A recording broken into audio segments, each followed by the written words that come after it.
Dialysis क्या होता है? Dialysis cleaning of blood by artificial ways.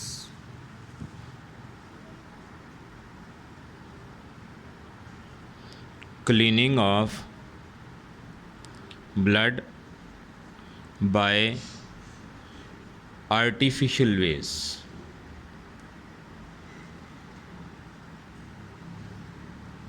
Blood को हम आर्टिफिशियल तरीक़ों से साफ़ करते हैं, that is called dialysis.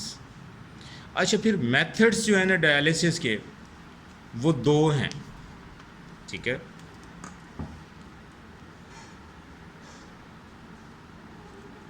Methods of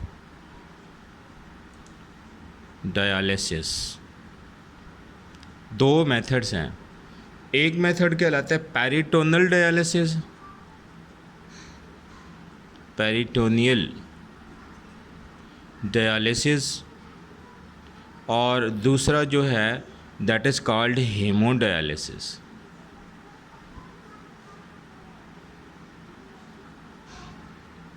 peritoneal dialysis and hemodialysis, ठीक है।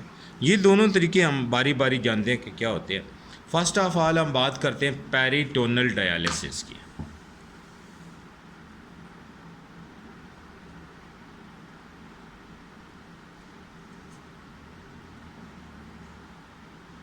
हमारा जो बॉडी है ना, इसका जो गट रीजन है ना, गट रीजन कहते हैं खुराक की नाली का जो हिस्सा होता है, यानी पूरा उसमें जो जहाँ जहाँ से हमारा फूड पास होता है, that is called gut region. तो गट रीजन के अराउंड एक पेरिटोनियम मेम्ब्रेन होती है।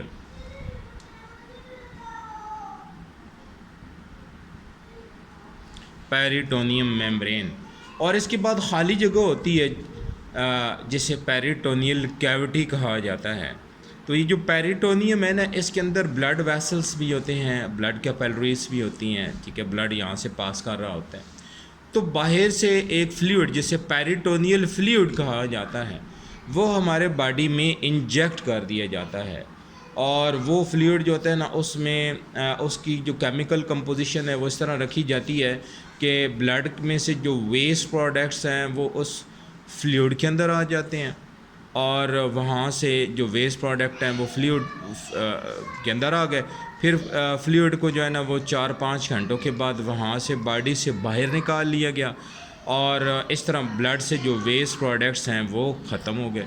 लेकिन ये वाला जो प्रोसेस है ना, ये हमें एवरी डे परफॉर्म करना पड़ता है, ठीक है। तो ये काफ़ी तकलीफ़ दे प्रोसेस होता है, ठीक हो गया। अच्छा, दूसरा जो प्रोसेस है डायलिसिस का, दैट इज़ कॉल्ड हेमोडायलिसिस, ठीक है। हेमोडायलिसिस, हेमोडायलिसिस में क्या होता है कि हमारी जो ब्लड वेसल्स हैं वहाँ से ब्लड को लिया जाता है, निकाला जाता है।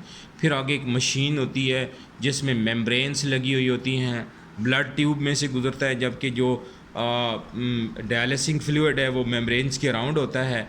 वहाँ पर एक्सचेंज ऑफ मटेरियल हो जाता है, ब्लड से मटेरियल जो होते हैं वो डायलिसिंग फ्लूइड में चले जाते हैं, और इस तरह ब्लड जो होता है वो वेस्ट प्रोडक्ट से खाली हो जाता है, और वेस्ट प्रोडक्ट्स होते हैं वो ब्लड से रिमूव हो जाते हैं। लेकिन ये वाला जो तरीका है, ये भी एक वीक में कम से कम 3 टाइम्स पर वीक, ये वाला जो तरीका है ये दोहराया जाना चाहिए 3 टाइम्स पर वीक। और इससे इन्फेक्शन के चांसेस भी बहुत ज़्यादा होते हैं, क्योंकि ब्लड जो होता है वो पूरे बॉडी से निकल कर डायलाइज़र में से गुज़रता है, और फिर वहाँ से होके फिर बॉडी में आता है। तो इस तरह एक तो ये काफ़ी तकलीफ़देह प्रोसेस है, फिर इन्फेक्शन के चांसेस भी बहुत ज़्यादा होते हैं। तो ज़्यादा अरसा जो है ना वो पेशेंट इस मशीन पर या ये जो डायलिसिंग का तरीका है इस पर भी नहीं रह सकते हैं, ठीक है। तो फिर क्या तरीका इख्तियार किया जाना चाहिए? फिर एक और तरीका है जिसे किडनी ट्रांसप्लांट कहा जाता है, जिसमें गुर्दे ही रिमूव करके उनकी जगह नए गुर्दे लगा दिए जाते हैं, किडनीज़, ठीक है। तो उसको इंशाल्लाह हम अपने नेक्स्ट टॉपिक में डिस्कस करेंगे। तो okay, wish you good luck, अल्लाह हाफ़िज़।